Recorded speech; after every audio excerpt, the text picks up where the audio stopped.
Και πάμε λοιπόν στα τουρκικά. Το ξέραμε ότι ο Ερντογάν το έστησε όλο αυτό για να πει αυτά που είπε.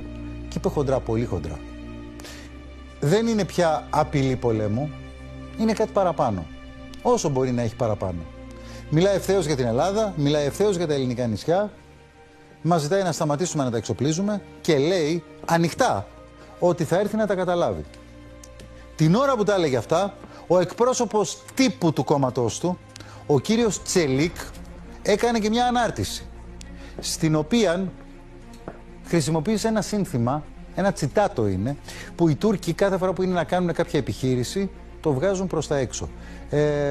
Προσπαθώντας να δείξουν ότι το εννοούν αυτό που λένε για την Ελλάδα. Θα έρθουμε ένα βράδυ, είναι περίπου η ανάρτηση του Τσελίκ. Νομίζω η δική μας απάντηση είναι, δεν θέλω να πω τα υπόλοιπα για τα λάδια κτλ, αλλά στο θα έρθουμε ένα βράδυ, σας περιμένουμε.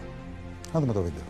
Πώς έχουν τα πράγματα και από στρατιωτικής πλευράς για την Ελλάδα, αλλά και τις κινήσεις που κάνανε οι Τούρκοι σήμερα, γιατί μερικές από αυτές έχουν ιδιαίτερη σημασία. Καλησπέρα, Μαρίνα. Καλησπέρα. Ήταν μια άσκηση που έγινε, θα λέγαμε, by the book, σύμφωνα με το εγχειρίδιο των τουρκικών ενόπλων δυνάμεων, που έχει μέσα του και στοιχεία από τα νατοϊκά εγχειρίδια. Στην αρχή, λοιπόν, ξεκίνησε από την προηγούμενη μέρα ουσιαστικά της απόβασης, με πτώση ανιχνευτών στα γύρω βουνά από την ακτή του Ντογκάνμπεϊ, όπου έλαβε χώρα η τελική φάση της άσκησης. Αν έχουμε να δούμε και το χάρτη, γιατί στην ουσία μιλάμε τώρα για μια άσκηση η οποία γίνεται απέναντι από τη Σάμο, στην πολύ μικρή απόσταση που ξέρουμε ότι έχει η Σάμος από τα τουρκικά παράλια. Θα τον δούμε το χάρτη.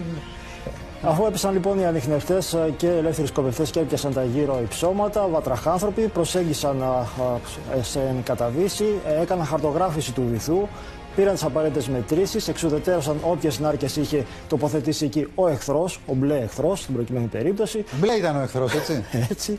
Και στη συνέχεια άρχισε το πανηγύρι. Ναι. Στην αρχή με επιθετικά ελικόπτερα τα οποία άρχισαν να βάλουν στους στόχους των γύρω υψωμάτων αλλά και της πολεμικής τους αεροπορίας.